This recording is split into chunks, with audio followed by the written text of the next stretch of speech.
Então, só para dar um início à sessão, então a gente vai começar falando do evento de 24 horas do PES. Já é a quarta edição, então todos os anos nós estamos tendo aí uma maratona de SQL Server, desde começando 24 horas de evento, né? Geralmente com a tarde em Brasília, em Brasil, e à noite em Portugal e vice-versa.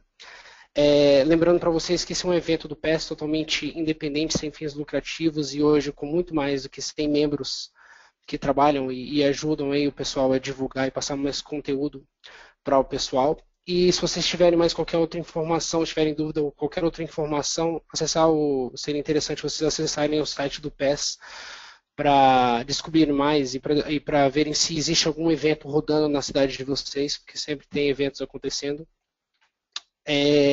Agradecer aos patrocinadores do evento, a Apex, Pluralsight, a SQL Sentry, a Redgate, e informar para vocês que no final de todo do dia tem um brinde bem legal para o pessoal que é sorteado no final da última sessão do evento. E só para atualizar vocês, dia 21 de novembro agora, esse final de semana, nós iremos ter aqui o SQL Saturday em Brasília.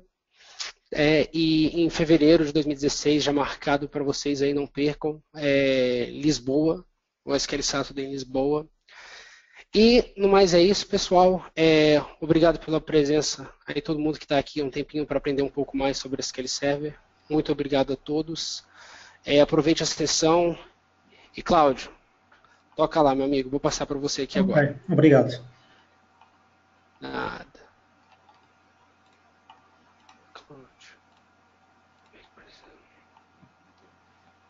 Perfeito, está com você agora. Vamos lá, aprender um pouquinho de PowerShell. Ok, conseguem Consigo ver? ver sua tela? Muito obrigado. Consigo. Antes de mais, boa tarde a todos, início de boa noite aqui em Portugal e dependendo do sítio onde se encontrem. Eu hoje vou trazer aqui algumas dicas e um exemplo prático de como criar um script PowerShell e como podemos tirar proveito dele para automatizar e para nos poupar trabalho no futuro. Sobre mim, o meu nome é Cláudio Silva, eu sou administrador de base de dados para a empresa de iCreate Consulting e atualmente estou em funções no cliente no MEL da Portugal Telecom. Eu iniciei-me com a SQL Server com a versão 2000. Trabalhei, antes de me tornar DBA a tempo inteiro, trabalhei como programador, principalmente de SQL Server, mas também com .NET, VB6, etc., durante 8 anos.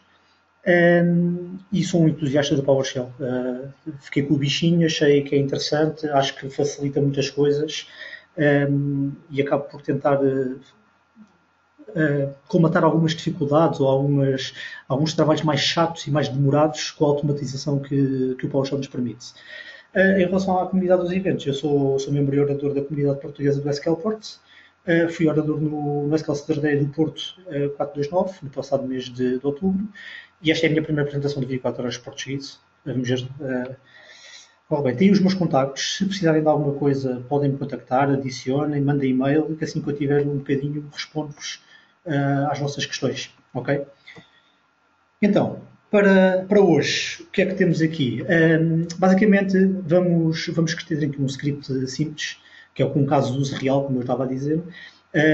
Vamos melhorar este script. Depois, vamos converter o script para função. E quando o convertemos para função, vamos tirar proveito de algumas funcionalidades existentes, como a ajuda. E depois vamos converter a nossa função numa função avançada. E com a função avançada, algumas das funcionalidades, que há outras mais, mas algumas funcionalidades que vamos aqui ver, têm a ver com os parâmetros que são comuns aos command lights, parâmetros para mitigação de risco e passagem de parâmetros pelo pipeline para passarmos para parâmetros de umas funções para as outras. No final, se tivermos aqui um bocadinho de tempo, vou-vos mostrar outros exemplos úteis de funções customizadas que eu tenho e algum trabalho que tenho vindo a desenvolver, mas que não... Pronto, que é mais uma forma didática e vai colmatando algumas necessidades que eu tenho. Portanto, o caso que eu trago aqui foi algo que me aconteceu na minha vida profissional, em que houve uma necessidade de uma equipa que veio pedir para se nós podíamos apagar neste caso o utilizador da base de dados e o login da instância mas basicamente eles davam-nos uma lista de uma dúzia de instâncias de SQL Server e caso o encontrássemos, então teríamos que o apagar. Aqui, a título de exemplo, vamos partir do princípio que há uma média de 10 bases de dados por cada uma destas instâncias, ou seja, estamos a falar à volta de 120 bases de dados. Ou seja, se este pedido vos acontecesse, alguém teria alguma ideia de como fazer? Bem, obviamente que haverá ainda outras hipóteses além destas que eu estou aqui a mencionar, isto são algumas só a título de exemplo. A primeira, que seria a mais, digamos, óbvia, como que era através do nosso Management Studio, teríamos que navegar na nossa árvore, olhar, verificar se o determinado login existia ou não existia dentro da BD, caso exista, fazer o drop do login, depois então verificar se já não estava em mais nenhuma base de dados, para podermos apagar o login, neste caso da instância. Outra hipótese seria criarmos um script dinâmico, que quando entrássemos na instância corríamos o script gerava-nos as instruções de drop do utilizador e posteriormente drop do login. E então eu proponho que nós tentemos uma abordagem com o PowerShell. Para podermos ter uma noção do que é que podemos ganhar com o facto de ter isto em PowerShell ou fazer de uma das outras duas maneiras que eu aqui menciono, eu faço aqui um caso prático. Ou seja, se demorarmos 30 segundos a expandir a nossa árvore de base de dados, encontrar o nosso security, encontrar o utilizador e então eliminar, iríamos precisar de pelo menos 5 minutos por instância e então ao final de uma hora tínhamos a tarefa feita. E amanhã, quando alguém chegasse e me dissesse, olha, preciso que faças aquilo outra vez, voltávamos a perder mais uma hora do nosso tempo, ou ter que investir mais uma hora do nosso tempo para fazer uma coisa que se calhar tem outra forma de ser feita. Com o outro exemplo do script, digamos que criávamos um script SQL para gerar dinamicamente o tal código, que demoraria 15 segundos sem falhas. É um ponto de interrogação, porque quer dizer, há sempre tudo que não é automatizado e que não esteja testado, acabamos sempre por poder cair num pequeno erro ou num pequeno problema. O que significa aqui é que, se fosse 1 minuto por cada instância para executar o script, então, basicamente, era verificar o script resultante, para vermos se as instruções são aquelas que pretendemos, executá-lo, e então tínhamos 15 minutos para criar o script, 12 minutos, 1 minuto por cada base de dados, o que dava 27 minutos. Ou seja, já baixámos de 1 hora para 27 minutos. Não é mau. Mas tendo em conta que estamos a falar de 12 instâncias, mas que podem ser 50 ou podem ser 100, a minha proposta seria o PowerShell. E então, de que forma? Neste caso, pronto, eu demorei 20 minutos a fazer o script PowerShell. Obviamente, quem não tenha tanta experiência poderá demorar mais, mas o tempo depois é recuperado com a reutilização que aqui temos. Com o PowerShell podemos suportar aqui a questão de múltiplos logins, ou seja, em vez de procurar só um determinado login, podemos adicionar uma lista deles e fazer o mesmo tratamento para todas as instâncias. Executando em todas as instâncias com uma média de 10 segundos por instância, okay, teríamos 20 minutos para fazer o script, 2 minutos no total para as 12 instâncias, o que nos daria 22 minutos para a criação. Nas execuções seguintes, na última coluna, como podem ver, há uma grande diferença de tempos, em que descemos de 1 hora para 12 minutos e de 12 minutos para 2 minutos. O que eu proponho então agora, vou-vos mostrar um script simples, ou seja, não é uma função ainda, é um script que eu criei. Aqui no script, vou fazer aqui uma passagem pelos comandos por alto, só para dar uma ideia do que é que aqui está. Isto tem comentários para vocês poderem ir acompanhando. Basicamente, à cabeça o que estamos a fazer é abrir as nossas assemblies para podermos trabalhar com o SMO e com o management do SQL Server. Aqui estou a criar a minha lista de servidores a quem me quero ligar para fazer a minha avaliação e então possível eliminação do utilizador. Aqui para o efeito vou usar a minha máquina local e uma máquina virtual. Aqui em baixo a variável com a lista de utilizadores, podia pôr aqui vários utilizadores também. E uma variável booleana que nos permite indicar se queremos gerar um script ou se queremos executá-lo. Ou seja, a diferença aqui é se eu meter esta variável a falso, assim que ele tiver a percorrer as instâncias, por sua vez as bases de dados, quando encontrar aquele login, irá fazer o drop do login. Aqui utilizei uma password seguríssima, aqui para o efeito dos testes. Um contador de tempo só para nós podermos ver quanto tempo é que efetivamente demora esta execução. E depois, basicamente, o que estamos aqui a fazer é, para cada servidor na nossa lista de servidores, que é esta lista aqui, vamos criar uma ligação a esse servidor, indicando a utilizador, a password, criamos uma instância desse servidor e depois vamos fazer então as nossas pesquisas já dentro do nosso SQL Server. Aqui, o que é que estamos a fazer? Isto já tem a ver com a sintaxe do PowerShell. Estamos a ir dentro do nosso servidor, que é esta variável $s, estamos a ir à lista de logins e estamos a passar essa lista. Este pipe significa que estamos a fazer a passagem de um lado para o outro, okay? Ou seja, a passar o resultado do S-logins para a instrução da frente. Que é que a instrução da frente faz? Como está aqui no comentário, o ponto de interrogação é um alias para o where. Ou seja, o que eu estou aqui a fazer é, da minha lista de logins, eu quero fazer o where, o meu nome for igual à minha lista de logins passadas na variável. Okay? Neste caso vou procurar por test user.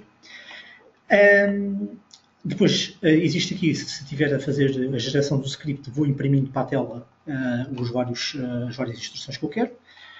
E então, sim, se encontrar aqui os meus logins, com base nesta variável, vou percorrer então cada uma das minhas bases de dados, onde as bases de dados estejam acessíveis, ou seja, estou a escolher as bases de dados que estejam offline, caso contrário, daria erro a tentar aceder à base de dados offline. E de seguida, vou fazer um novo filtro, neste caso para os meus utilizadores, já dentro do contexto da base de dados, os utilizadores que fazem parte de uma base de dados, e vou verificar se o login existe com base na lista que eu estou a passar. Caso exista, então vamos fazer um use do nome da BD e por cada utilizador que seja encontrado, neste caso aqui, o por cada, o for each, isto é um exemplo de como fazer um for each, ou seja, podemos fazer assim, mas também podemos fazer desta maneira, ou seja, passo o resultado dos utilizadores e digo que por cada utilizador que esteja dentro desta lista, vou verificar, vou fazer o drop do utilizador ou escrever a instrução ou fazer efetivamente o drop caso a minha variável de generate script esteja a falso. No final, já depois de sair de todas as BDs desta instância, vou verificar neste caso na minha master, na minha instância, e caso encontre aquele login na minha instância, faço o drop do login e o meu script está terminado. Em baixo faço aqui a conta para saber quanto tempo é que demoramos. Eu vou correr este script. Neste momento, eu conto ter a ligação, neste caso à minha máquina local, obviamente, mas também à máquina virtual. Exatamente, ela está running. Isto é a primeira vez que corre, por não ter ainda a ligação feita e coisas, demora mais um bocadinho. Mas eu já vou correr a segunda vez para perceberem a diferença. Como podem ver, o que está aqui a acontecer é que eu estou a navegar por todas as minhas bases de dados dentro da minha instância. O meu test user, propositadamente, existe em todas elas. E então ele gera uma instrução para eu poder agora, se quisesse chegar aqui, fazer um copy e se abrir aqui o meu SSMS, se eu abrir aqui o meu SSMS, vou fazer aqui um paste das minhas instruções. Só um bocadinho, com o meu Management Studio está um pouco lento.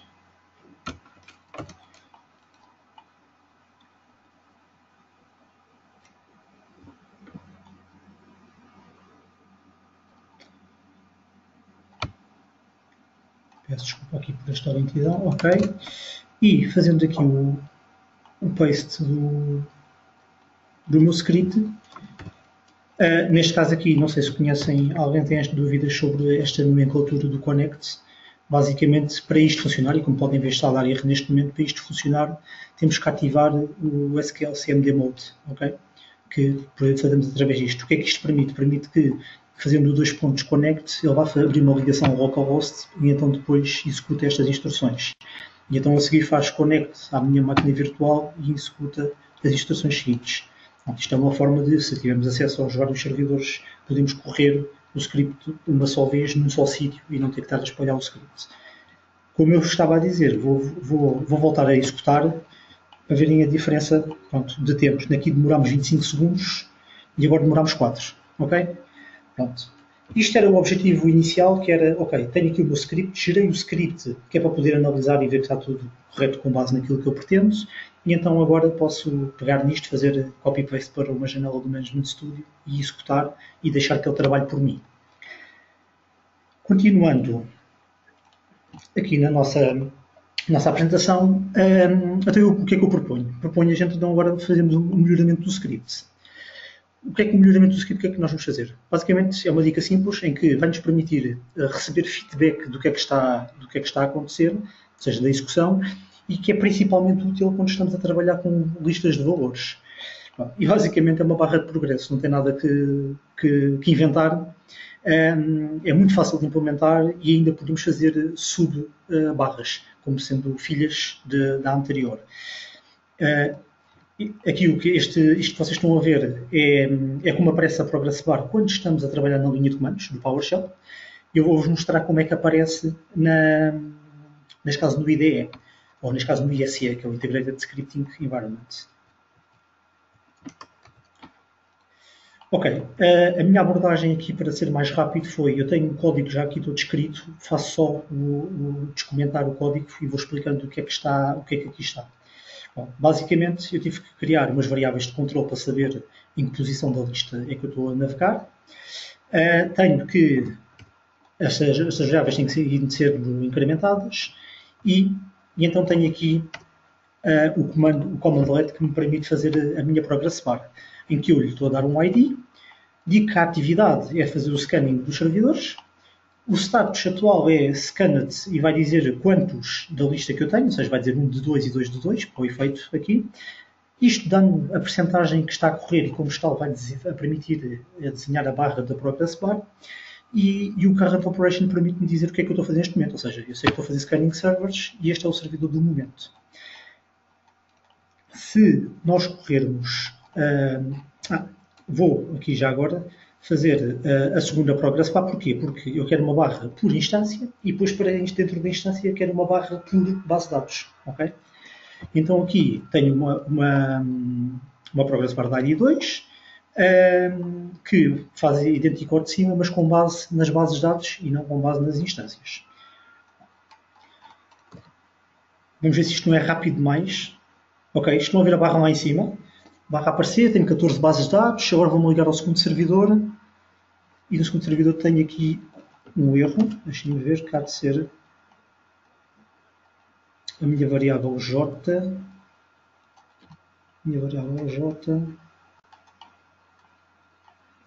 que devia começar em 1.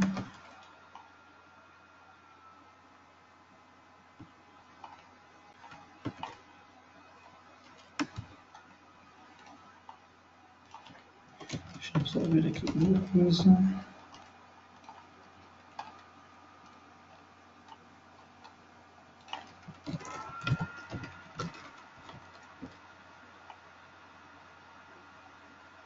Ok, não tinha feito a reinicialização da variável e como tal estava a dar mais do que 100%. Como puderam ver, aparecem as duas barras, mas não sei se tiveram a oportunidade de perceber que as duas barras estão ao mesmo nível. Perdão. O que é que significa? Significa que não têm, para o efeito, não estão a ser relacionadas uma com a outra. E então o que é que podemos fazer? Nós podemos, neste caso na nossa segunda progress bar, podemos indicar um parent ID e dizemos que é 1, que neste caso é a minha progress bar anterior. Com base nisto, se olharem agora, eu vou meter isto a correr, se olharem para a barra de baixo, vão ver que ela está um pouco indentada em relação à primeira. Ok? Como podem ver, há aqui, tentar correr, aqui um espaçamento que permite indicar que a barra de baixo é filha da de cima. Ok? Depois, ainda tenho aqui para a progress bar um truque que se pode fazer, que é, caso, por exemplo, algum dos servidores que me estou a conectar não tenha ligação, uma forma que eu tenho de zerar a minha barra enquanto estou a tentar conectar é fazê-lo desta maneira. Ou seja, aqui basicamente estou a dizer que é a minha barra, que é a ID2, que é de cima, e em vez de ficar com os valores que estão escritos em cima, fica com as reticências, como quem diz, eu ainda me estou a tentar ligar ao servidor seguinte, e então, caso contrário, se eu não tiver isto, ele vai entre a ligação entre dois servidores, o que ele vai fazer, e eu vou demonstrar isso, vou simular aqui que afinal a minha máquina tem outro nome, e se eu fizer isto desta maneira, quando a primeira acabar, Reparem que ela deixou de existir para não estar a mostrar a informação ainda referente à anterior. Pronto, e agora vou ter que esperar que ele vai me dar o timeout em relação à minha máquina virtual.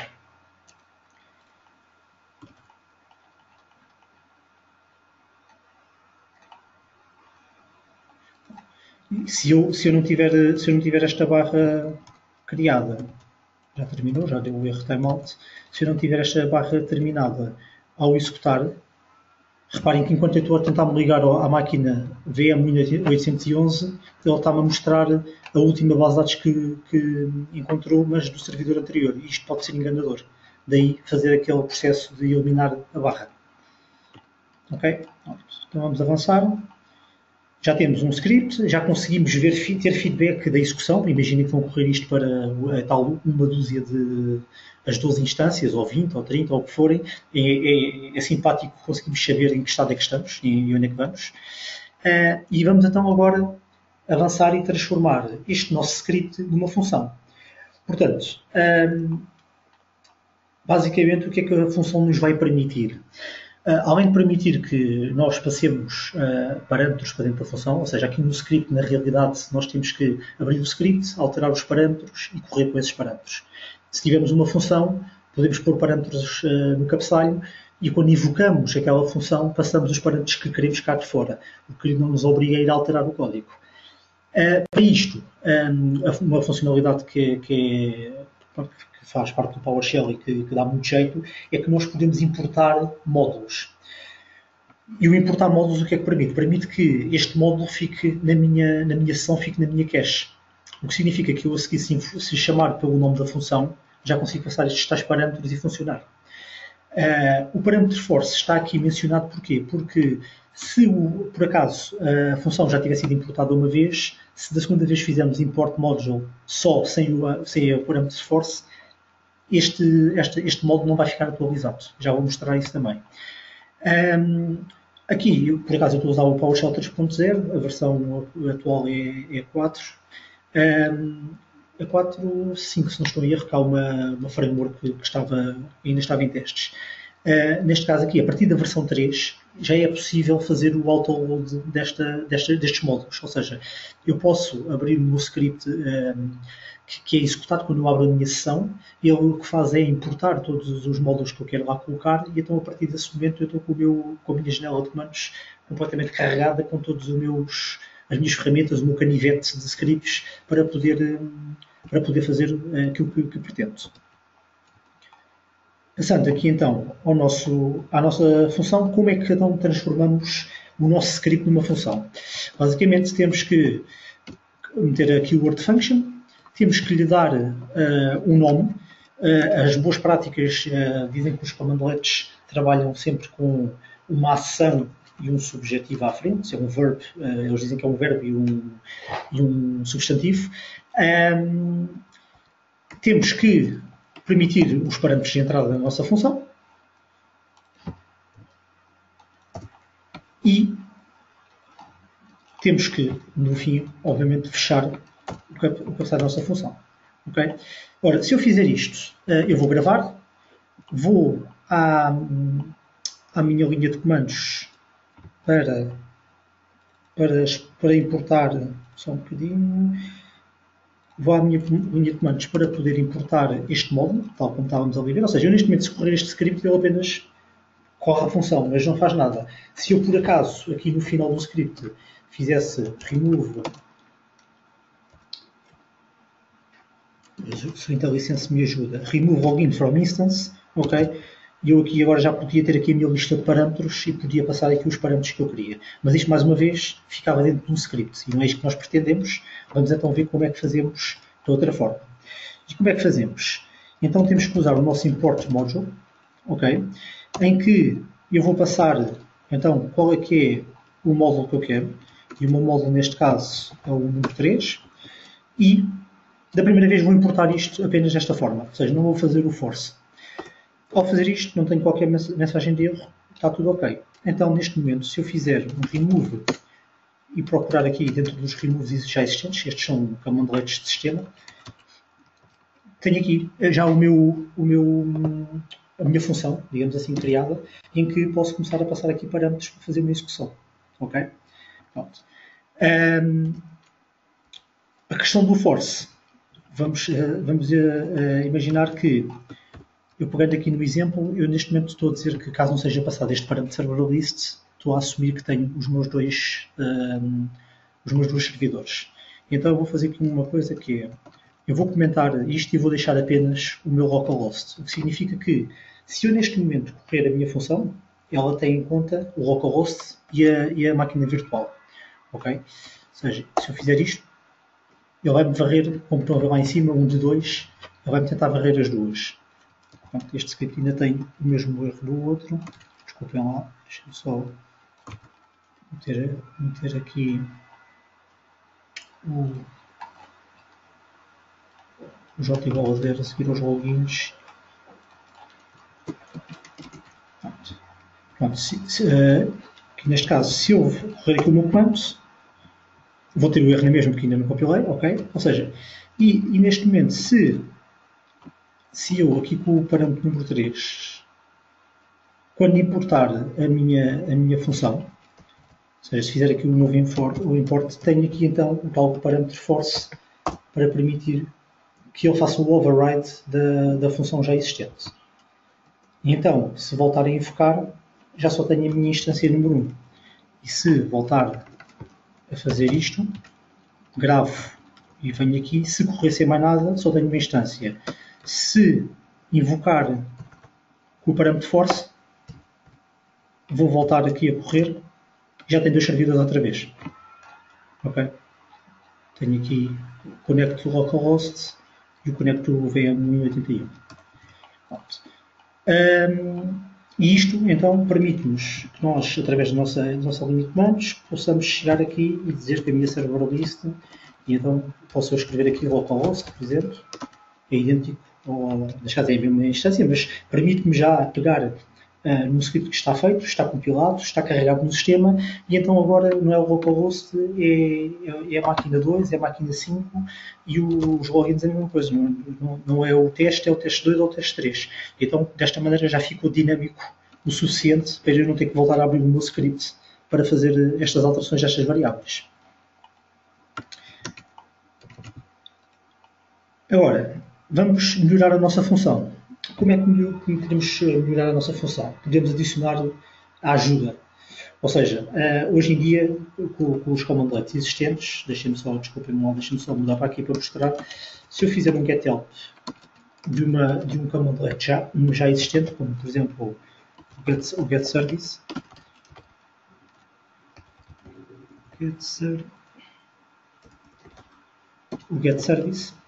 ele mostra-me a informação existente com os parâmetros que existem, o que é que eu posso passar, e depois há aqui N parâmetros. Ou seja, eu também quero fazer isto para a minha função. Eu quero que a minha função possa tirar partido deste getHelp, porque eu partilho a minha função na internet, quero disponibilizá-la a alguém, e se esse alguém quiser saber como é que ela funciona, que parâmetros é que pode passar, exemplos de execução, etc., pode pegar no getHelp para chegar lá. E então, como eu aqui menciono, além disto, ajuda-nos a desenvolver a nossa função, porque se nós desenharmos o help como sendo uma documentação e metemos lá as funcionalidades que ela tem, permite-nos que nós fiquemos estritos àquelas funcionalidades que realmente queremos fazer e permite-nos criar casos de testes para essa função. E então daí tirarmos proveito da ajuda. Eu vou mostrar então aqui a parte da ajuda, e a parte da ajuda é nada mais nada menos do que este bloco que aqui está. Okay?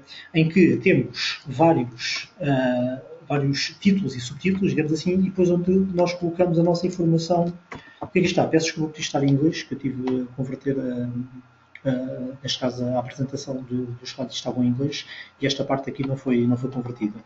Ou seja, tendo isto desta forma, e neste momento, se eu importar a minha função, neste caso agora, o número 4, importar a minha função, eu já posso fazer um getHelp do remove login, e neste momento eu já sei que esta função serve para procurar e fazer a drop do utilizador e do login da instância, quais são a lista de parâmetros que ela recebe, uma descrição, E ainda posso fazer mais, que é, existem mais parâmetros dentro do getHelp, como por exemplo, eu posso querer os exemplos. Então eu tenho aqui um exemplo. Na minha invocação, se eu invocar com remove serverless localhost test user, isto permite gerar um script que se vai ligar ao localhost e remover o test user dessa instância. Ok? E este exemplo tem aqui o generate script da false e indica que em vez de gerar o script, há de ser feito o drop on the fly. Isto depois é uma questão de explorarem estes parâmetros que aqui aparecem, porque podemos ter o detail, podemos ter o full, podemos ter só outros parâmetros. Não era este parameter, desculpa. Podemos ter há o online, que é para o caso de queremos fazer um update, e isto não nas nossas funções, mas nas funções de sistema, de fazer um update do help da própria função. Temos o full, que mostra os inputs, os outputs, mostra aqui mais informação sobre os parâmetros, são obrigatórios, se não são. Bom, tudo informações úteis para eu poder tirar partido deste script. Até o momento, alguma dúvida? Juan?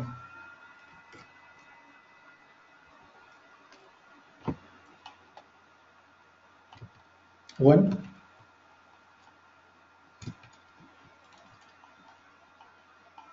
Ou não está cá. Está bem, então eu vou. Não vejo Estou aqui. Estou aqui. Estava a perguntar se havia alguma dúvida, se alguém tinha escrito já alguma coisa. Não, está todo mundo escutando, está tudo certo. Ok, muito bom, obrigado. Agora, próximo passo. Vamos então passar a nossa função para uma função avançada.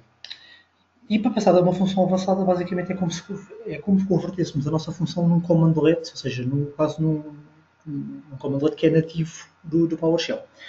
Vamos só aqui fazer um parênteses para relembrar o que é um commandlet. Um commandlet são comandos nativos de PowerShell, eles são escritos e compilados em .NET, e nós até podemos criar os nossos próprios. Podemos abrir o Visual Studio, a C#, fazer o nosso commandlet e compilar e ficar nativo, tirando partido de ser mais performante, tendo em conta as funções e as possibilidades que podemos utilizar. Para convertermos a nossa função para uma função avançada, basta apenas e só acrescentar aquela tag commandlet binding ao nosso script. E tem a definição do commandlet a explicar o que é que o atributo faz. E eu basicamente vou mostrar que é mais interessante do que estarmos a ler isto. Neste momento, como eu vos mostrei há bocado, se eu tentar invocar a minha função e tentar ver os parâmetros que eu tenho, os meus parâmetros têm apenas e só os parâmetros que a minha função conhece, correto? No entanto, se eu pegar num commandlet de sistema, por exemplo, para obter a lista de serviços, e eu fizer um menos, eu tenho muito mais informação. Além do nome, do computer name, etc., eu tenho aqui informação que é comum a todos os commandlets. E essa informação são coisas como o verbose, o debug, o error action, estas variáveis estão por aqui abaixo. Então o que nós vamos fazer é, ao converter a nossa função numa função avançada, colocando para isso o nosso commandlet binding aqui à cabeça, vamos permitir que a nossa própria função possa vir a tirar partido desta informação. Então eu gravei a minha função, vou importá-la, e neste momento, se eu fizer um remove login e fizer o menos, reparem na diferença. Passei a poder invocar a minha função em debug, com o parâmetro verbose, a poder dar parâmetros diferentes em relação a quando acontecem erros ou quando acontecem warnings e por aí afora. Obviamente que se a função não tiver a tirar partido do que aqui temos, e nós vamos ver alguns desses exemplos, isto pouco interessa, porque eu invocar a minha função com verbose não me vai dar nada mais do que aquilo que eu tenho escrito no meu código. Okay? Sendo assim, commandlet binding apenas e só, okay, para permitir aceder aos parâmetros comuns dos commandlets. Já vimos. E então agora vamos então ver algumas das funcionalidades, não são todas, mas algumas das funcionalidades que tiramos partido quando temos os nossos commandlets como, ou neste caso, a nossa função, o commandlet binding, e que a torna uma função avançada. Pegando aqui no exemplo do verbose, o que é que o verbose nos permite? Permite que, se nós desenvolvemos a nossa função e colocarmos logging na nossa função, podemos ter logging que despeja sempre para o ecrã em qualquer tipo de execução, mas podemos, em alguma altura, querer saber exatamente o que é que está a passar. E então, se o programador que fez o script, fez a função, utilizar o write verbose, vai permitir que nós, quando invocamos a função com o menos verbose, consigamos ter essa informação on the fly. Ok? Eu vou então mostrar a demo do verbose. E basicamente, quando vemos aqui a demo do verbose, como podem ver, tenho aqui várias vezes este write verbose. Isto é assim, sempre que fizer a invocação da função sem indicar o menos verbose, estas linhas são completamente ignoradas e não vão mostrar nada no ecrã. No entanto, se eu fizer com o write verbose, então vou começar a ver mais informação no ecrã. Para demonstrar isso, vamos voltar a importar a nossa função. Fizemos uma alteração, temos que importar. Nunca se esqueçam do parâmetro force para garantir que a mesma vem com as alterações que fizemos. E, pegando aqui no nosso login, se eu invocar neste momento da maneira... Deixem-me só meter aqui o j igual a 0, que para não vermos o erro. Ora, 6, importar. Se eu então agora invocar a minha função sem o verbose, ok? Fazer a invocação sem o verbose, vejo aquilo que já estava a ver antes, ok? No entanto, se eu chamar com o verbose, vejam a diferença. É despejado um conjunto de informação para o ecrã. E então eu consigo saber, pegando aqui no início, que fiz o carregamento das minhas... Peço desculpa. Fiz o carregamento das minhas assemblies, conectei-me ao localhost, procurei o login, depois, então, sim senhor, encontrei o login, então gerei o script. A mesma coisa para os usuários, e consigo saber que passei na base de dados master e o user não existia, como tal não gerei o script, e então, assim, imaginemos, eu não tenho a certeza se isto está a passar por todas as BDs da minha instância. Se eu ter menos verbose, já vou conseguir saber isso e saber quais delas é que efetivamente não tinham o login criado. Ok? Pronto. Avançando. Outra funcionalidade que aqui temos é basicamente aqueles dois parâmetros que eu falei há bocado, do error action e do warning action, que permitem, esta grelha está no site do TechNet, como podem ver cá em baixo. Esta grelha demonstra-nos o que é que nós podemos, quais são as opções que temos e o que é que cada uma das opções fazem. Eu vou só mostrar rapidamente um ou dois exemplos, porque os exemplos que depois vêm à frente são mais interessantes. Neste caso, para o efeito, eu tenho aqui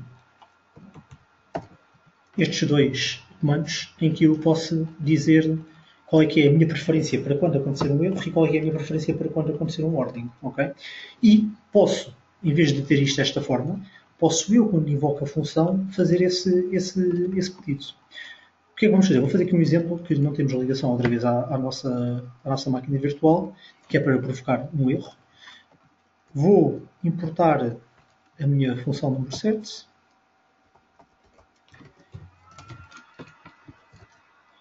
E, neste momento, se eu fizer uma invocação, agora já não queremos o verbose, mas se fizer uma invocação em que diga que o meu error action passa por contínuo, ok? O que é que vai acontecer? Ele, quando der o erro, vai continuar a execução do script.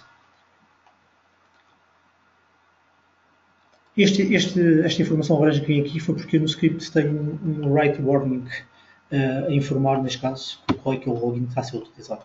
Como podem ver, ele não está a falhar, está a tentar conectar e não consegue, e dá o erro, e ele continua, ele escreveu a informação, mas depois não tem restante.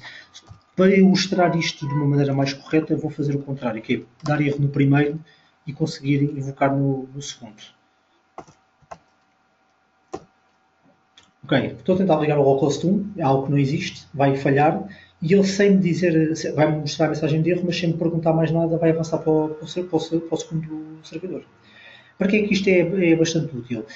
Há situações em que nós queremos isto, e fazendo aqui um paralelo com o nosso sistema relacional de base de dados, queremos isto dentro de uma transação, não é? Ou queremos que corra tudo, ou queremos que não corra nada, ou se assim que haja um erro, queremos que isto pare, para podermos analisar. E é isto que nós conseguimos ter a partir com o error action. Porque podemos fazer contínuo, podemos dizer silent contínuo em que o erro nem sequer é apresentado, podemos fazer stop, ou seja, vai parar a execução, assim que falhar a tentativa de ligação ao localhost, a seguir vai parar o script. E temos ainda o inquire, que é para nos permitir tomar uma decisão. Vai dizer, olha, aconteceu um erro, diz-me o que é que queres fazer. O warning action é um pouco idêntico. Eu não vou mostrar porque é como estou a dizer, há coisas mais à frente, mais interessantes, mas tem exatamente os mesmos parâmetros e com base nisto, se o que está dentro do script de alguma maneira provocar um warning, ok? E isto agora depois depende das ações que estamos a fazer do script, com base nisto que nós definimos na invocação do commandlet, da nossa função avançada, ele tomará a ação de acordo. E então, uma das funcionalidades que eu mais gosto, ou neste caso destes parâmetros que são comuns, é o what if. Basicamente, isto é um dos parâmetros é um parâmetro de mitigação de risco. E mitigação de risco, o que é que isto significa? Significa que, ok, antes eu vou aqui fazer uma coisa que é apagar utilizadores, apagar logins. Então, mas eu tenho a certeza que estou a fazer isto no sítio certo? Eu tenho a certeza que o script só me está mesmo a encontrar aquele utilizador? Então eu posso dizer, então, e se? O ICE o que faz é permitir a execução do script.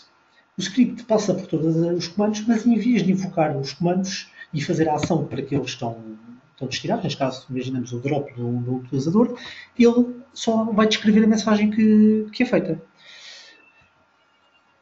Temos ainda o outro parâmetro de mitigação de risco, que é o menos conforme. Que é o quê? Se tiver implementada a nossa função determinada esta funcionalidade, e com isto precisamos, neste caso, do suporte should process e do confirm impact, se tivermos implementado desta forma, vamos poder, em determinadas ações, se este parâmetro for passado, ele vai nos perguntar, oi, atenção, estou aqui numa posição que dizem que eu quero apagar o utilizador, queremos avançar? E então vai-nos aparecer um pop-up, o sim para tudo, não, para parar o script, por aí afora. Vamos então ver um exemplo de parâmetro com a mitigação de risco. O que é que temos que fazer? Basicamente temos que dentro do nosso commandlet binding colocar esta informação. Vou fechar aqui o parênteses. Ao colocarmos esta informação, passamos a poder, quando invocarmos com o menos conforme e com o should process, com o what if, peço desculpa, podemos tirar partido dessas mesmas funcionalidades. E como é que tiramos partido dessas funcionalidades? Basicamente, neste caso a questão do conforme, por exemplo, né, dá jeito para quando? Para quando eu vou fazer aquela ação que é a ação perigosa, que é o apagar o fecheiro, apagar o utilizador, fazer uma alteração no sistema. E então, para fazer isso, eu tenho que usar quase como se fosse a nossa mensagem, o nosso parâmetro que dá a mensagem, que vai nos dizer, atenção, o utilizador, isto com base no utilizador que estamos a percorrer, irá ser dropado da nossa base de dados. Esta ação vai apagar este utilizador e se você quer continuar ou não quer. Ok? E se nós dissermos que sim, senhora, então ele vai fazer o drop. Se nós dissermos que não, então, neste caso eu estou a imprimir uma informação a dizer que o conforme foi false e então que o utilizador vai se manter na nossa base de dados. A mesma coisa, neste caso, no âmbito da instância e não da BD. Ora, gravar. Faltando aqui, quase certeza, o meu J igual a 0. Depois, isto no script final que eu partilharei, cá, para quem quiser, esta informação vai correta. Neste caso aqui, vou então importar o meu script número 8.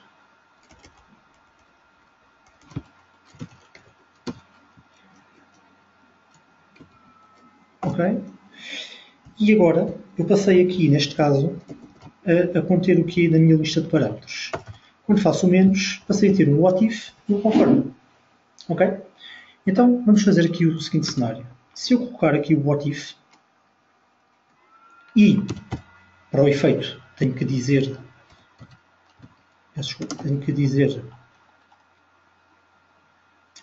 que o meu generate script é false, que é para ele entrar neste bloco e não neste. Ok?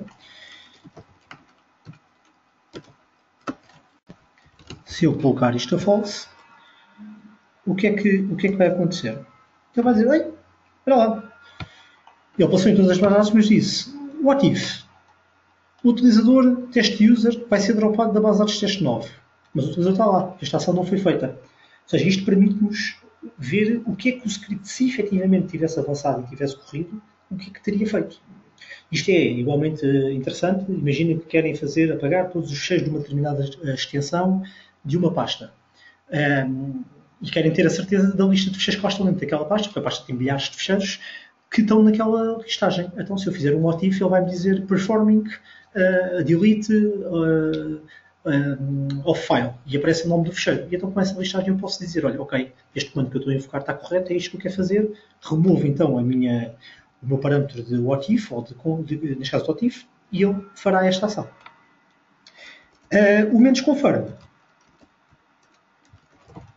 O que é que permite? Permite, da mesma, passar o meu generate script a false. Isto o que é que vai fazer? Vai-nos dizer quando ele for para tomar a ação de dropar o utilizador, oi, atenção, esta ação vai apagar o utilizador teste user. Quero continuar? E eu agora, conforme estas opções, posso ter mais ou menos. Ou seja, eu vou aqui para o efeito, vou apagar este desta base de dados em que ele está a percorrer, neste caso o Corruption Challenge 4. Eu digo que sim. Mas como eu não disse que sim para todos, ele a seguir entrou na base de dados demos SQL Inch e está-me a perguntar novamente. Se eu dissesse sim para todos, ele não me voltava a questionar. Como eu disse que só que sim, ele cada vez que vai tomar aquela ação volta a questionar. O mesmo para o não. Eu, apesar de dizer não uma vez, da vez seguinte, já muda de base de dados outra vez, vai-me passar para outra base de dados até que encontra. Se eu disser no to all, o script neste caso vai continuar a passar nas bases de dados, mas não faz nada da informação. Ok? Bom, desta forma, permite-nos que, antes que nós demos o OK, antes que carreguemos no Enter no nosso F5, né? Antes de fazermos isso, tenhamos a certeza daquilo que vai ser feito. Ok? Por último, a nível de funcionalidades, uma outra funcionalidade que eu acho que é mais uma grande valia do PowerShell, que é a passagem de parâmetros pelo pipeline. Basicamente, o que é que isto significa? Como podem ver, tenho aqui o meu pipe e o que eu estou aqui a fazer é, eu estou a dizer, para obter os meus processos que tenham como nome, a começar por cal, neste caso seria para a calculadora, já vos mostro este exemplo, e eu pego nesta informação e o resultado deste pedido é passado para o stop process.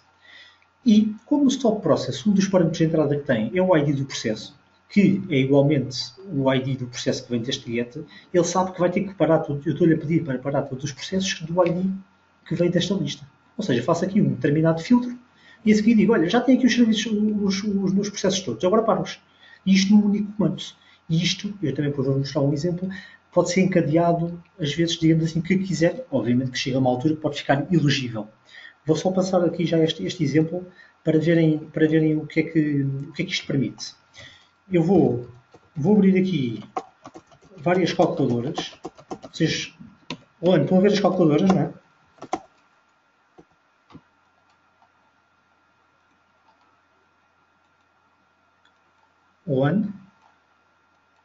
Pronto, eu tenho aqui várias calculadoras. E o que é que acontece agora? Eu vou tirar isto full screen só para verem as calculadoras, neste caso, depois do processo. Quando eu faço um get process, menos name, e indico que quero, neste caso, aquele exemplo que eu tenho no slide, que é o cal, se eu fizer só isto, ele vai-me dar todos os meus processos, ok? Tenho aqui o tal ID que eu estava a falar, todos os meus processos que têm o nome cal, ok? Então, se eu pegar nisto e passar esta listagem por pipeline para o meu stop process, ok? Reparem, eu vou carregar enter e reparem o que vai acontecer a todas estas calculadoras. Pronto, morreram todas. Os processos foram todos mortos, ok? E isto agora, imaginem, esta informação, quando fazem uma pesquisa para saber, imaginemos que querem saber se o SQL Server está instalado numa máquina. Podem fazer um get process para ver se está, ou um get service para ver se o serviço do MS SQL Server está a correr. E depois com essa informação querem então mandar para um fecheiro. Então fazem um output dessa informação para um fecheiro. E isto através do pipe. Ok? Quando a nossa função avançada passa a tirar partido do pipeline, podemos ainda, não é obrigatório, mas podemos fazê-lo e é uma boa prática, ter em conta o ciclo de vida da pipeline. Isto porque, à medida que nós fazemos a passagem dos parâmetros de um lado para o outro, isto depois há algumas configurações que podem ser feitas, mas por omissão, o que acontece é que, à medida que eu vou passando as coisas para o lado direito do meu pipe, eles vão logo executando.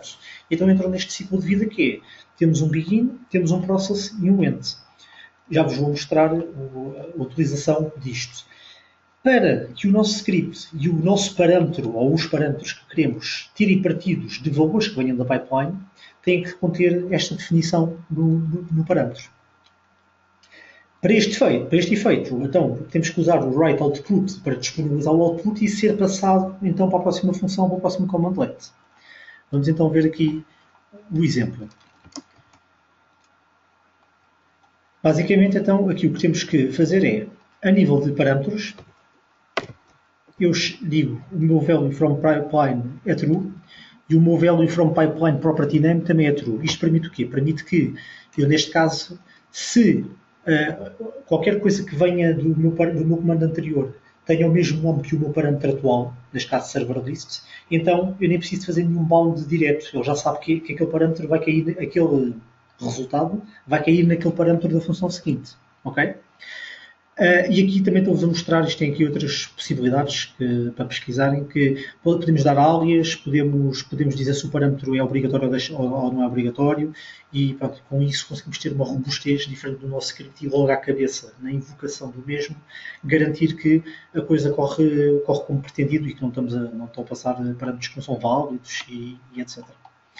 Pronto. Com base nisto, vejam que eu tenho aqui o meu begin, tenho aqui o fim do begin, então o que é que acontece? No begin, este bloco só é corrido uma única vez. A partir do momento em que isto corre a primeira vez, o resto corre exatamente dentro do process. E então o process é onde toda a magia acontece, que é a listagem de servidores que eu tenho, é passada para aqui, então eu corro a listagem de servidores deste lado. Aqui para o efeito, tendo em conta que ele só passa neste caso no meu begin, uma única vez, esta progress bar dos servidores deixa de fazer sentido, porque por cada vez que vem mais um servidor, esta barra seria reiniciada. E então nunca conseguiríamos ter a contabilização que são 2, são 5, são 7, são 10. Pronto. No final, o que temos, neste caso eu tenho aqui uma progress bar na mesma, mas é das bases de dados, no contexto dentro das bases de dados, e então as bases de dados é várias bases de dados dentro de uma instância, aí já faz sentido ter a progress bar. E no final fecho o meu process e tenho o meu end. E o meu end, imaginemos que estão aqui a meter código para a abertura, neste caso a abertura das bases de dados, para fazer o dispose das variáveis, para limpar variáveis, o que for. Isto também só é corrido uma vez, mas só é corrido quando todo o process já correu. Significa que se nós tivermos 2 servidores, este bloco do end só corre depois dos dois servidores terem sido consultados. Ok. Neste caso, o que é que eu vou-vos mostrar é que, neste momento, eu colocando a minha função avançada e com esta configuração de parâmetros, eu passo a poder fazer invocações como por exemplo deste tipo. Script move, faço um force, e se eu agora fizer o meu remove logins, reparem que aqui está tudo igual, tenho a minha server list, tenho o meu login list, mas, por exemplo, o meu server list, eu posso dizer que quero fazer um get content do meu fecheiro que está, vamos só um bocadinho para buscar aqui o meu fecheiro de não é este login, neste caso é o servidores, ok? Eu posso fazer um get content desta informação. Aliás, desta forma como eu estou aqui a fazer já era possível ser feita antes, porque o meu parâmetro de server list já permite receber mais do que um servidor, digamos assim. Ok? Então, desta maneira, estou a passar a minha lista de parâmetros. Eu posso invocar isto.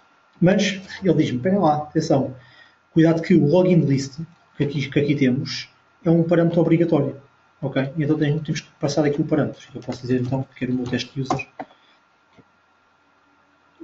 Quero o meu teste user, aliás, tenho que faço a invocação e faço menos login e poderia na mesma ir buscar a minha lista de logins que está com base no outro fecheiro, ou posso dizer aqui que é o teste user. Pronto. Ok, desta maneira, volto a ter aqui a minha informação a trabalhar.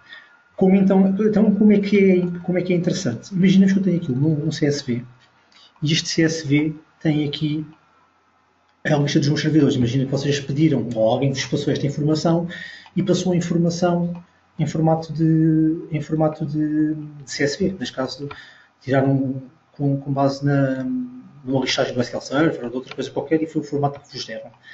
Com base nisto, o que eu tenho aqui podem ver que é um server com um version, porque eles encontraram as versões e tenho o nome dos meus servidores. E eu posso, como se chama server, ok? Eu posso chegar aqui e fazer um. Deixa-me ver se eu lembro do.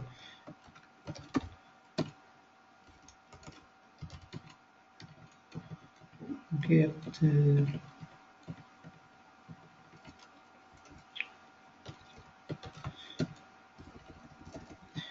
Get CSV qualquer. É um get contents. É que é. Get contents. Posso passar esta informação barra nos servers e ao fazer o pipe, entra aqui o nosso pipeline, ok? E dizer que quer para o remove login, ok?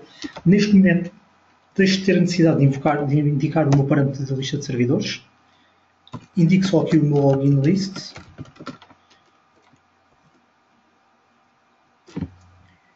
E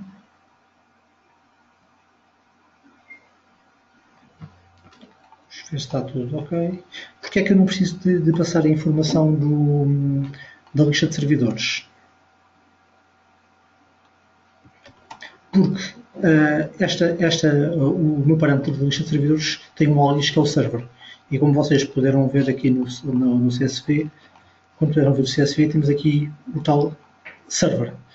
E então desta maneira, e como temos este value from pipeline by property name, conseguimos dizer então que ele consegue mapear diretamente aquela coluna para este parâmetro. Ok? Deixem-me só ver, o erro aqui está.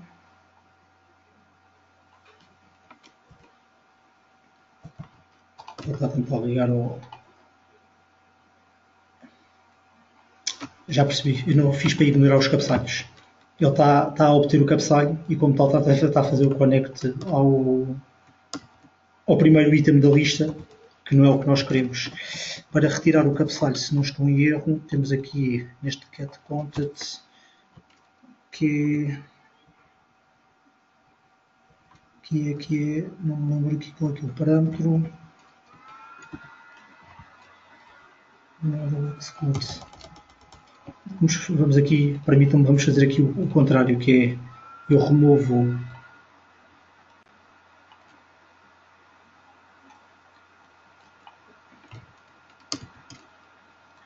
grave e ele vai tentar ligar.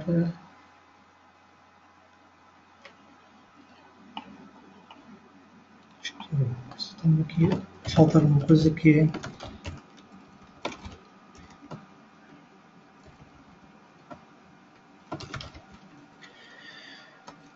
porque há um comando mesmo para enfocar o CSV que eu agora não estou recordado. Deixem-me só ver se eu tenho aqui na minha cábula. Estamos quase a ficar sem tempo. Deixa eu ver se tinha aqui na minha cábula.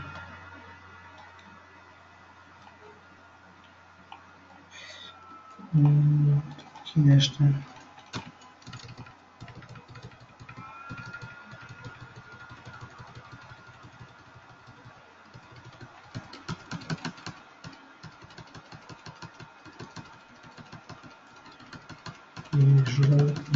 Eu depois digo-vos qual é que é o parâmetro. Peço desculpa não estar a encontrar aqui neste momento o comando do get CSV. Não é get CSV, mas não é import CSV. Deixem-me ver se é isto que eu estava a pensar.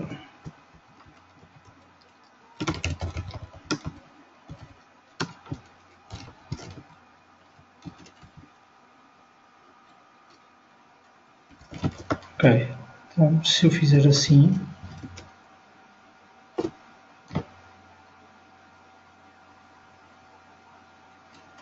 fizer import CSV, e agora tem tudo a ver com o cabeçalho.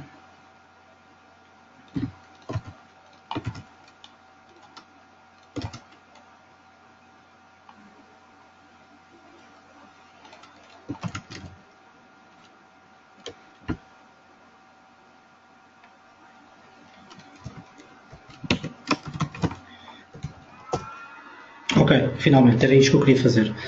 Ou seja, tendo o cabeçalho, e neste caso não passando aqui o meu header, o que eu estou a dizer é, não passando o parâmetro header, quer dizer que tem header. Se tem header, significa que o nosso CSV, a primeira linha é considerada o header do fecheiro. E então começa a ler da segunda linha. E como o server, como já tinha mostrado, faz o match com o nosso server aqui, sem eu estar a dizer mais nada, consigo passar a abrir o fecheiro e ler o fecheiro, e passando pelo pipeline para a minha função, automaticamente consigo obter esse resultado. Tal e qual como fizemos com o getProcess e com o stopProcess. Ok?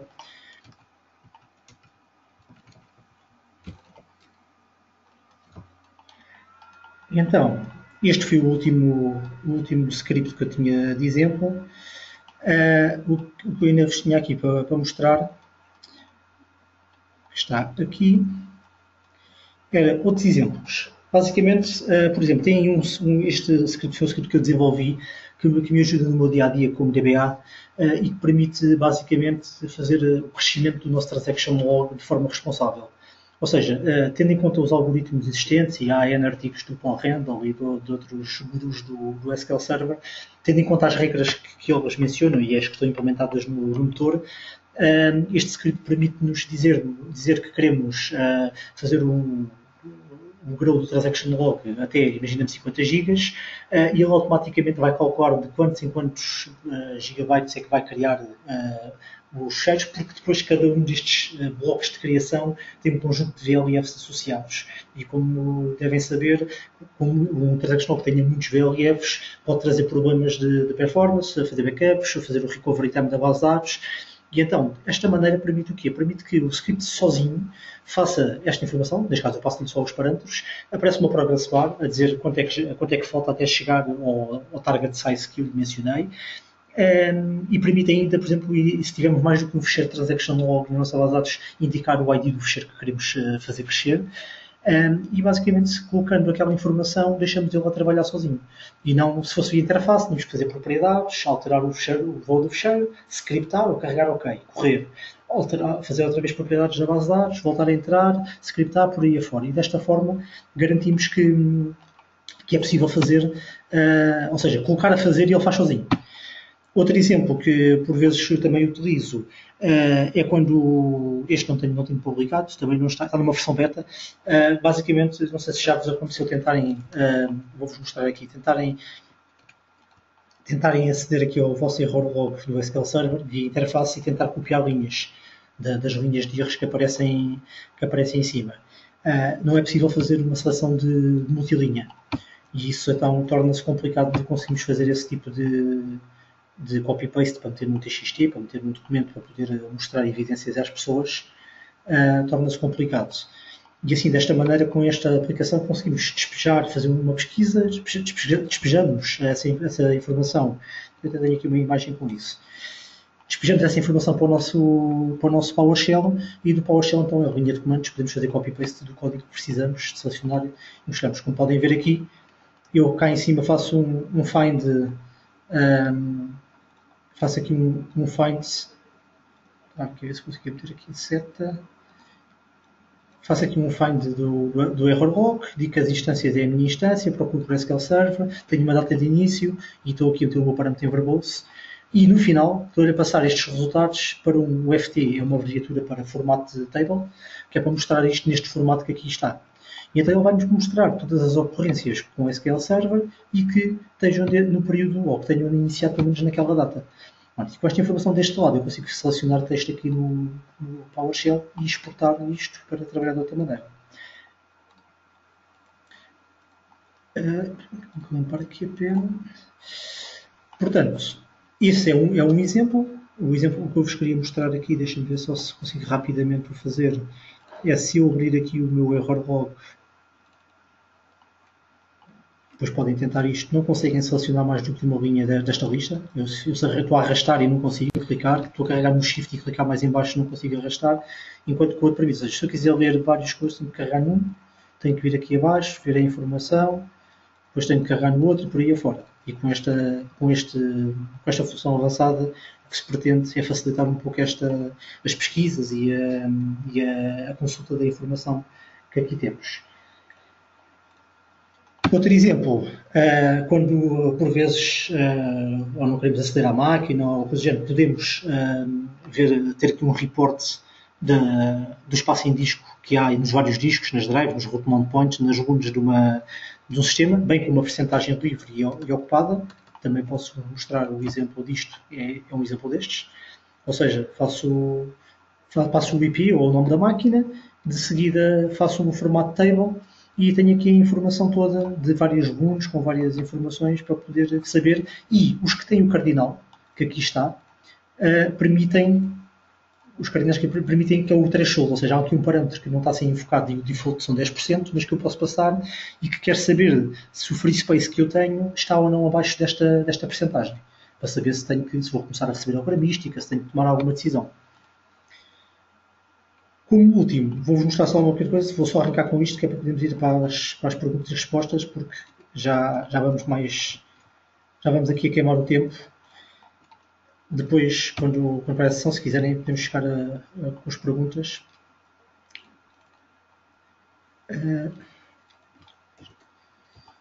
Neste caso aqui,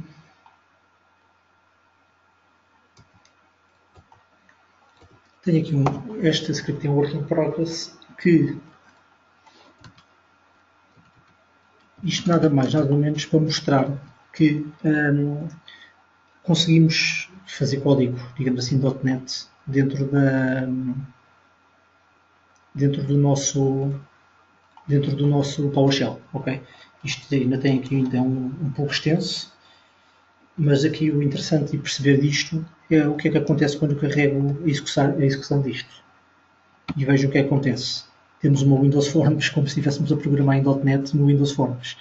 E eu aqui, aquelas coisas que estivemos a ver, e tenho aqui o error log, posso fazer a tal pesquisa, verificar se está algum backup ou restore a correr, posso chegar aqui a fazer tenho aqui o meu ponto familiar, faço um refresh disto, tenho aqui embaixo um progress bar na mesma, aparece a listagem das minhas bases de dados, posso pesquisar por qualquer coisa para saber se existe ou não nos meus módulos, etc, etc. Bom, consigo fazer várias coisas.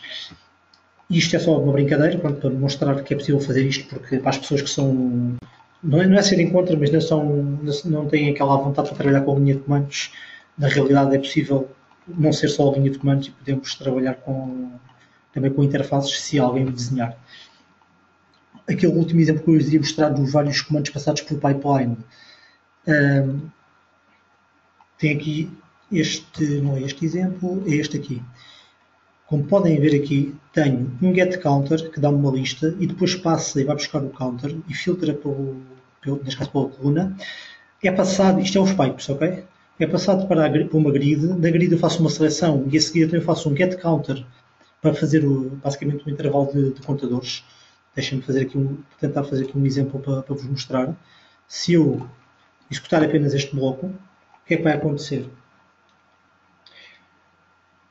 Esperemos que aconteça alguma coisa. Deveria-me aparecer aqui uma janela para eu, com os contadores os counters do Performance Counters do Windows, que é o que nós temos aqui, ok? Se eu fizer aqui uma pesquisa por SQL, vou conseguir ver aqui vários dos que nós conhecemos. Por exemplo, imaginemos aqui o Page Live, nosso amigo Page Live Expand, assim, um Page Split. Eu selecionei os dois, ok? Ao carregar OK, porque tenho ativa esta opção de pass-through, ao carregar OK, estou a passar esta seleção para o meu commandlet seguinte, que é o getCounters. Esse getCounter o que vai fazer é de 2 em 2 segundos tirar 3 amostras daquele valor e a seguir mostra-me o resultado. E, de uma forma instantânea, conseguimos ter uma medição de 2 em 2 segundos com 3 amostras, os valores que nós temos a correr na nossa instância para determinados counters. Tenho também este exemplo, que é um pouco mais à frente, que faz o quê? Permite, está a usar um camelot, neste caso uma função avançada criada por outro utilizador, como há vários na internet. Ele permite fazer o quê? Permite que a nossa informação seja passada para dentro de um Excel e possamos criar uma pivot table e um gráfico com essa informação. Neste caso aqui, reparem, vai-me abrir aqui o Excel. Provavelmente não vamos ver uma grande derivação dos valores porque a instância está calma. Mas isto mostra um pouco o poder que o PowerShell tem. Está a abrir ainda. Mostra um pouco o poder que o PowerShell tem em relação a estas funcionalidades. Onde é que foi o Excel? Deixa-me ver se ele está aqui no meu...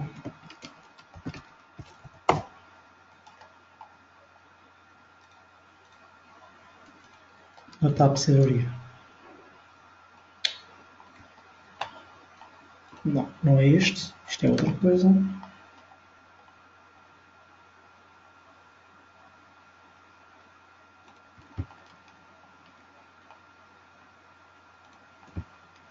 Não é este ainda. Deixem-me só fazer aqui o Open.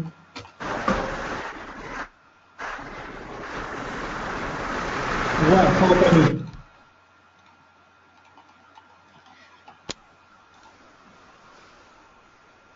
Okay. Claro. Só aqui mostrar esta última... Está me escutando? Sim, estou escutando. Estamos aqui só a ver esta última coisa que neste caso é a minha pivot table e o gráfico. Tá bom. Perfeito. Aqui o horário já passou um pouquinho. É verdade. Desculpa, só finalizar a apresentação. Volto a dizer, tenho aqui os meus contactos. Tenham dúvidas, adicionem, mandem e-mails que eu tentarei responder a todos o mais breve possível. Não sei se temos por aí perguntas. Não tivemos nenhuma pergunta. Ok. No chat. Muito bem. Então pronto, agradeço a todos. Continuem a ver as sessões que ainda restam. Que ainda há umas bastante interessantes. E não se esqueçam de preencher o questionário para ficarem habilitados a ganhar os prémios. Obrigado a todos pela presença. Ok, perfeito. Muito obrigado, Cláudio, e obrigado a todos pela presença, pessoal. E continue assistindo às sessões que vão ter nas próximas horas. Obrigado a todo mundo e até mais.